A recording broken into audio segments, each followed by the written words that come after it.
केदारनाथ यात्रा की शुरुआत यहाँ पहुँचने से पहले हमारी भोलेनाथ के प्रति आस्था से शुरू होती है। यहाँ मंदिर तक पहुँचना तो बस अपने भोलेनाथ को मिलने का एक अनूठा माध्यम है। केदारनाथ के लिए पहाड़ की पगडंडियों पर कदम रखते ही भोलेनाथ एक ऐसी ऊर्जा भर देते हैं जिससे 18 किलोमीटर का ये सफर भोलेनाथ में रम जाता है। मैंने मैदानों को पीछे छोड़ते हुए जैसे ही पहाड़ों में कदम रखा तो उत्तराखंड की इन शांत घाटियों ने एक ऐसा अनुभव दिया। मेरा यह केदारनाथ की यात्रा का हर पल खूबसूरती से भर गया। इस वीडियो में मैं आपको केदारनाथ यात्रा के ऐसे अनुभव साथ आने के लिए आमंत्रित करता हूँ जहाँ भगवान भोलेनाथ का ये घर बेहद ही शांति और संतुष्टि देता है। यहाँ तक पहुँचने का ये 18 किलोमीटर लंबा रास्ता बहुत कठिनाइयों से भरा है, इसलिए यहाँ आने के लिए बहुत ही सावधानी और भोलेनाथ पर भरोसा करके आगे बढ़ना पड़ता है। आइए चलते हैं इस खूबसूरत सफर पर। केदारनाथ की हमारी यह यात्रा हरिद्वार से शुरू हुई। हरिद्वार तक हम ट्रेन से पहुँचे। आप हरिद्वार अपने वाहन या बस से भी पहुँच सकते हैं। हरिद्वार से रुद्रप्रयाग और गुप्तकाशी होते हुए हम सोनप्रयाग पहुंचे। केदारनाथ की तरफ 18 किलोमीटर की चढ़ाई मुख्य रूप से सोनप्रयाग से शुरू होती है। सोनप्रयाग से केदारनाथ का सफर बेहद ही खूबसूरत है और इस सफर का अंत मनमोहक केदारनाथ मंदिर में खत्म होता है। केदारनाथ मंदिर पहुंचने के लिए हमें 18 किलोमीटर का ट्रैक कंप्लीट करना पड़ता है। यह ट्रैक शारीरिक रूप से चैलेंजिंग है। इस सफर की महक हरिद्वार से ही आना शुरू हो जाती है। हरिद्वार से शेयरिंग टैक्सी, प्राइवेट कैब और गवर्नमेंट बसेस के जरिए सोनप्रयाग पहुंच सकते हैं। मैं यहाँ बस से पहुंचा। सोनप्रयाग पहुंचने में 8 से 9 घंटे लग गए। हरिद्वार से सोनप्रयाग का सफर सुंदर परिदृश्य, घने जंगलों, नदी, घाटियों और देवप्रयाग, रुद्रप्रयाग और गुप्तकाशी जैसे छोटी पहाड़ी शहरों से होकर आता है।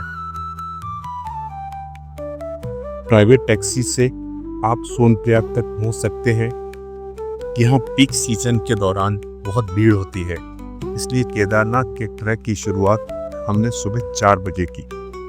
सोनप्रयाग से आगे बढ़ने से पहले यहाँ सभी तीर्थयात्रियों के लिए बायोमेट्रिक रजिस्ट्रेशन करना कंपलसरी है। रजिस्ट्रेशन के लिए आपके पास एक वैलिड आइडेंटिटी कार्ड और वैलिड मोबाइल नंबर होना चाहिए। ये सरकार के सुरक्षा और ट्रैकिंग प्रोटोकॉल का हिस्सा है। रजिस्ट्रेशन के बाद आपको एक यात्रा पास मिलेगा, जिससे पूरी यात्रा के दौरान आपको साथ रखना पड़ेगा। इसके बिना सोनप्रयाग से आगे के मार्ग पर जाने की अनुमति नहीं है। सोनप्रयाग के करीब गौरीकुंड मौजूद है। कहते हैं कि यहाँ देवी पार्वती ने भगवान शिव के लिए ध्यान किया था। गौरीकुंड से मुख्यतः केदारनाथ मंदिर की यात्रा शुरू होती है। यहाँ से आगे की चढ़ाई शारीरिक रूप से कठिन है। इस रास्ते पर कई बार आत्मशक्ति की परीक्षा होती है। सकरे रास्तों, झरनों और धुंध भरी घाटियों के साथ खड़ी चढ़ाई कई बार डरा देती है, लेकिन भगवान भोलेनाथ में ध्यान लगाकर भक्त आगे बढ़ते रहते हैं। जिन भक्तों को पैदल चढ़ने में कठिनाई होती है वो फाटा, गुप्तकाशी और सिरसी से टट्टू, पालकी और यहाँ तक कि हेलीकॉप्टर की सुविधा भी ले सकते हैं। हेलीकॉप्टर की उपलब्धता अक्सर मौसम की स्थिति पर निर्भर करती है। हमने यह पूरी यात्रा पैदल ही तय करके इस रास्ते के चैलेंजेस को एंजॉय किया। केदारनाथ मंदिर मई की शुरुआत में खुलता है और मौसम के आधार पर अक्टूबर के अंत या नवंबर की शुरुआत में बंद हो जाता है। इसलिए यहाँ विजिट करने का सबसे सही समय मई से जून, मंदिर खुलने के तुरंत बाद, और सितंबर से अक्टूबर, मानसून के बाद है। जुलाई और अगस्त में भारी बारिश के कारण यहाँ यात्रा करने से बचें। इन दिनों अक्सर लैंडस्लाइड और रोड ब्लॉक्स और ट्रैकिंग चैलेंजेस बढ़ जाते हैं। 2013 की बाढ़ के बाद ट्रैक के रास्ते का फिर से निर्माण कराया गया था। ट्रैक पर कदम रखते ही पूरा वातावरण आध्यात्मिक ऊर्जा से भर जाता है। ट्रैक का शुरुआती फेज हमारे लिए इजी रहा। जैसे जैसे हम ऊपर चढ़े, चढ़ाई कठिन होने लगी। इस यात्रा का पहला मुख्य चेक पॉइंट जंगल चट्टी है। यह चेक पॉइंट 4 किलोमीटर दूर पड़ता है। यहाँ हमने रेस्ट किया और चाय के साथ मैगी को एंजॉय किया। जंगल चट्टी से आगे की चढ़ाई धीरे धीरे खड़ी होती जाती है। यहाँ से चट्टानी सीढ़ियाँ और आसमान पगडंडियों से आगे बढ़ते हुए हम धुंध से ढकी चट्टानों से होकर गुजरते हैं। जंगल चट्टी के बाद भीमबली आता है। भीमबली जंगल चट्टी से लगभग 6 से 7 किलोमीटर की दूरी पर है। इस ट्रैक के रियल चैलेंजेस यहीं से शुरू होते हैं। भीमबली से आगे पगडंडियां काफी खड़ी हो जाती हैं और हवा पतली हो जाती है। यहाँ से ऑक्सीजन लेवल की कमी से कई लोगों को थकान होने लगती है और सांस फूलने की शिकायत आने लगती है। यहीं से भोलेनाथ के प्रति श्रद्धा की असली परीक्षा शुरू होती है। भीमबली पर यात्री कुछ देर के लिए आसपास की बर्फ से ढकी चोटियों और घाटियों में घूमते घने बादलों को अपनी यादों में कैद करने के लिए रुकते हैं। आगे चलकर लिनचौली में हम पहले दिन रुके। यह रुकने का बेहतर स्थान है। अगली सुबह दूसरे दिन की यात्रा हमने शुरू की। दूसरे दिन का पहला पड़ाव रामबाड़ा आता है। यह जगह 2013 की बाढ़ में नष्ट हो गया था। रामबाड़ा से केदारनाथ ट्रैक का अंतिम खंड शुरू होता है। यह ट्रैक का हिस्सा थका देने वाला और रोमांचकारी दोनों है। यहाँ से आगे बढ़ते ही केदारनाथ चोटी की झलक दिखाई देने लगती है।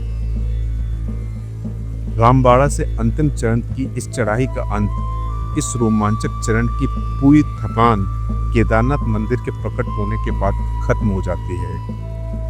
यह मंदिर अपनी असीम गरिमा और प्रतिष्ठा के लिए वर्षों से यहाँ स्थापित है। मंदिर की पहली झलक एक अवास्तविक अनुभव से कम नहीं है।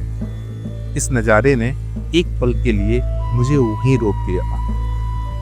अंदर बस यही एहसास था कि मैं वास्तव में उस मंदिर के सामने खड़ा हूँ जो वर्षों से करोड़ों श्रद्धालुओं को अपनी तरफ बुलाता आया है।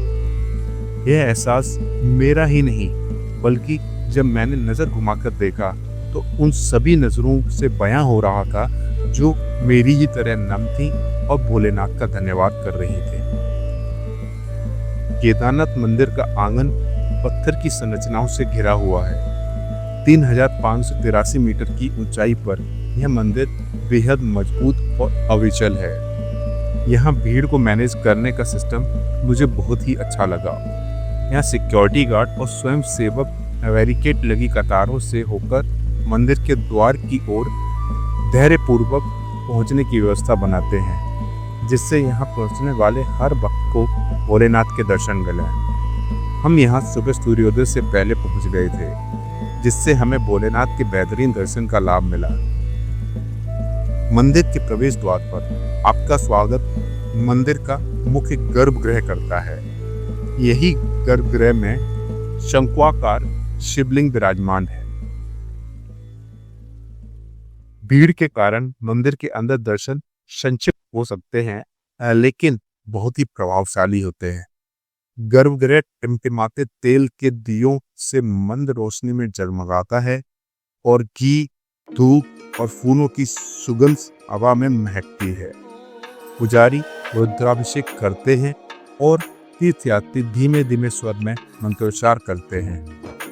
कुछ तो दिव्य उपस्थिति के कारण रो पड़ते हैं। माना जाता है कि केदारनाथ मंदिर 1000 साल से भी ज्यादा पुराना है। पौराणिक कहानियों के अनुसार कुरुक्षेत्र युद्ध के बाद पांडव अपने पापों का प्रायश्चित करने के लिए भगवान शिव की शरण में यहीं आए थे। वर्तमान मंदिर का निर्माण आदि शंकराचार्य ने 8वीं शताब्दी में करवाया था। बर्फ में दबे होने और प्राकृतिक आपदाओं से क्षतिग्रस्त होने के बावजूद यह शिवलिंग चमत्कारिक रूप से बिल्कुल सुरक्षित था। मुख्य मंदिर से थोड़ी ही दूर ऊपर की ओर जाने पर भैरवनाथ मंदिर स्थित है। ऐसा माना जाता है कि जब शीतकाल में केदारनाथ के कपाट बंद होते हैं तो भैरवनाथ केदारनाथ धाम की रक्षा करते हैं। भैरवनाथ की चढ़ाई आसान और सुखद है। यहाँ से केदारनाथ घाटी और भव्य मंदिर का मनोरम दृश्य दिखाई देता है। यहाँ की शांति, चिंतन और प्रार्थना के लिए एकदम उपयुक्त है। जैसे जैसे दिन ढलता है और शाम की आरती शुरू होती है, पूरा मंदिर परिसर सुनहरी रोशनी और गूंजती मंत्रोच्चार से नहा उठता है। मैंने केदारनाथ धाम पर इस प्राकृतिक और ऐतिहासिक जगह को बहुत ही करीब से एक्सपीरियंस किया। मैं केदारनाथ मंदिर एक टूरिस्ट बनकर आया था, लेकिन मैं यहाँ से एक भक्त बनकर लौट रहा हूँ। यहाँ के एक्सपीरियंस ने मेरी आत्मा को छुआ है। इस यात्रा के हर कदम ने मेरे शरीर की परीक्षा ली, लेकिन इसने मेरे मन को भी शांत कर दिया। रास्ते में हर हर महादेव के जयकारों के बीच मैं हल्का महसूस करने लगा। यह एहसास शारीरिक और भावनात्मक रूप से मुझे शांत करता है। जब मैंने गर्भगृह के अंदर शिवलिंग के सामने अपना सर झुकाया तो मैं भोलेनाथ से कुछ नहीं मांग पाया, क्योंकि यहाँ का एहसास ही इतना अद्भुत था। ऐसा लगा कि सब कुछ हासिल हो गया हो। मेरे पास भोलेनाथ से मांगने के लिए कुछ भी नहीं था। मुझे यहाँ पूर्ण शांति, विश्वास, उद्देश्य और एक शांत भावना का एहसास हुआ। ऐसा लगा जैसे दुनिया का सारा शोर गायब हो गया और बस एक दिव्य मौन रह गया। उस शांति में मुझे एहसास हुआ केदारनाथ कोई ऐसी जगह नहीं है जहां आप आसानी से पहुंच सकते। यह याद दिलाता है कि सबसे कठिन रास्तों में सबसे शुद्ध सत्य मिलते हैं। केदारनाथ की इस यात्रा का अनुभव मैं कभी जिंदगी में नहीं भूल पाऊंगा। इस यात्रा पर ठहरने और खाने की व्यवस्था के बारे में बात करें तो केदारनाथ में सबसे सुकून देने वाली चीज़ों में से एक है यहाँ हर बजट के तीर्थयात्रियों के लिए आवास की उपलब्धता। यहाँ पर रुकने के लिए कई ऑप्शंस मौजूद हैं। इनमें से सबसे अच्छा है उत्तराखंड सरकार द्वारा शुरू की गई GMVN गेस्ट हाउस की सुविधा। GMVN गेस्ट हाउस में अरेंजमेंट अच्छा रहता है और ये सभी बेसिक फैसिलिटीज और अच्छे से प्रोवाइड कर रखते हैं। GMVN गेस्ट हाउसेस के साथ साथ यहाँ चैरिटेबल ट्रस्ट और लोकल्स द्वारा मैनेज निजी गेस्ट हाउसेस, छोटे लॉज और टेंट सुविधा भी मौजूद है। हालांकि टेंट इतने आलीशान नहीं हैं, लेकिन फिर भी यहाँ सोने के लिए अच्छी सुविधा मौजूद रहती है। कुछ में गर्म पानी की सुविधा भी होती है। भोजन की बात करें तो केदारनाथ में कई छोटे ढाबे और लंगर मिलेंगे जहाँ शाकाहारी भोजन परोसा जाता है। शौचालय, पेयजल सुविधाएं और प्राथमिक चिकित्सा कियोस्क जैसी जरूरी सुविधाएं आपको हर जगह मिलेंगी। केदारनाथ की यात्रा में आने वाले खर्चे और बजट की बात करें तो यह आपकी चॉइस पर निर्भर करता है। आप यात्रा और ठहरने का जो तरीका चुनते हैं उसी के अनुसार आपका बजट भी बनता है। अगर आप दिल्ली या उसके आसपास से आ रहे हैं तो हरिद्वार या ऋषिकेश तक ट्रेन या बस से और फिर सोनप्रयाग तक शेयर टैक्सी या बस से पहुंचने में आपका 2000 से 4000 रुपये का खर्चा आ जाएगा। अगर आप प्राइवेट टैक्सी चुनते हैं तो यह कॉस्ट थोड़ा बढ़ जाएगी। केदारनाथ या उसके आसपास ठहरने का किराया 500 से 1500 रुपये प्रति रात के बीच है। यह खर्चा आपकी चॉइस पर निर्भर करता है कि आप GMVN guest house, budget hotel या टेंट में से कहाँ रुकना पसंद करते हैं। पीक सीजन में एडवांस बुकिंग करा के रखें, क्योंकि बाद में डिमांड बढ़ जाती है। जहाँ तक खाने की बात करें तो यहाँ पर खाना किफ़ायती है। आपका रोज खाने का खर्चा 300 से 500 रुपये के बीच आता है। यहाँ कई लंगर मुफ्त भोजन भी देते हैं। अगर आप ट्रैकिंग नहीं कर सकते तो टट्टू, पालकी या हेलीकॉप्टर की सवारी जैसे विकल्प मौजूद हैं। इनका खर्चा सेवा और तय की गई दूरी के आधार पर प्रति व्यक्ति 2500 रुपये से 8000 रुपये तक हो सकता है। हेलीकॉप्टर के टिकट पहले से बुक करने होते हैं। हेलीकॉप्टर से यात्रा मौसम की स्थिति पर निर्भर करती है। केदारनाथ के लिए रजिस्ट्रेशन कराना बहुत ज़रूरी है। यहाँ के लिए रजिस्ट्रेशन फ्री होता है। इसके लिए बस आपको एक वैध पहचान पत्र और मोबाइल नंबर की आवश्यकता होती है। सभी चीज़ों को मिलाकर लगभग 8000 से 12000 रुपये प्रति व्यक्ति का बजट आपकी यात्रा को आरामदायक और संतोषजनक रूप से सुनिश्चित करता है। किसी भी यात्रा से पहले उस यात्रा की प्लानिंग जितनी अच्छी होती है उतना ही सुविधाजनक आपकी यात्रा हो जाती है। अपने एक्सपीरियंस से यहाँ मैं आपको इस यात्रा के लिए जरूरी सुझाव और जरूरी जानकारी शेयर करना चाहता हूँ। इससे आपकी केदारनाथ यात्रा अधिक सुरक्षित और सम्मानजनक हो गई। केदारनाथ 3500 मीटर से ज़्यादा की ऊंचाई पर स्थित है, इसलिए यहाँ एल्टीट्यूड सिकनेस हो सकती है। केदारनाथ की यात्रा शुरू करने से पहले गुप्तकाशी या सोनप्रयाग में एक दिन बिताकर मौसम के अनुकूल खुद को ढालने की कोशिश करें। चढ़ाई से पहले पर्याप्त मात्रा में पानी पिएं। चढ़ाई के दौरान बीच बीच में छोटे छोटे ब्रेक लेते रहें। आप यात्रा से पहले डॉक्टर से भी सलाह ले सकते हैं और ज़रूरत पड़ने पर डायमॉक्स जैसी बुनियादी दवाएं भी साथ रख सकते हैं।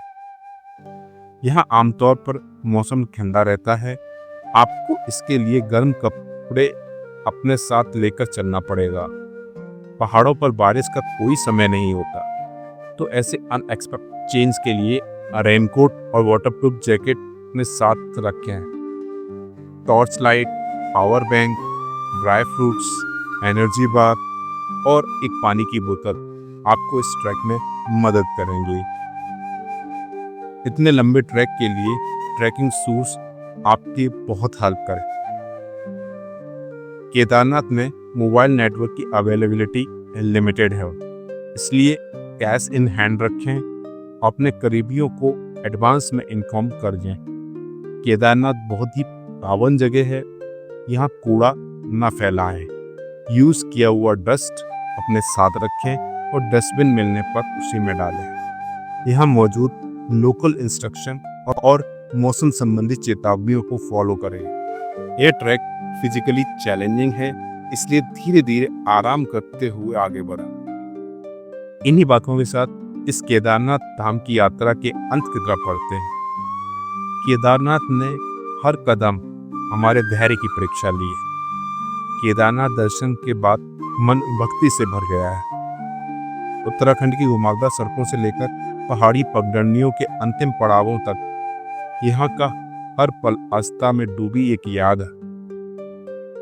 आप भी ऐसी केदारनाथ यात्रा के गवाह बने हो और आपने भी यह ट्रैक किया हो तो अपने एक्सपीरियंसेस हमारे साथ शेयर करें। मुझे आपके अनुभव के बारे में जानकर बहुत खुशी होगी। आपको यह वीडियो कैसा लगा ये हमें ज़रूर बताएं। आपको सबसे ज़्यादा किस चीज़ ने छुआ? क्या वह मंदिर है, ट्रैक है या हिमालय की शांति? मुझे आप ज़रूर बताएं। और अगर आप यहाँ की यात्रा प्लान कर रहे हैं तो कमेंट बॉक्स में ज़रूर लिखें। आपको वीडियो अच्छा लगा हो तो इसे लाइक करें, इसे अपने दोस्तों और परिवार के साथ शेयर करें और पूरे भारत की ऐसी यात्राओं के लिए चैनल को सब्सक्राइब करें। आपका समर्थन बहुत मायने रखता है। हमें ऐसे ही और वीडियो आपके लिए लाने के लिए मोटिवेट करता है। इस पवित्र यात्रा में हमारे साथ बने रहने के लिए धन्यवाद।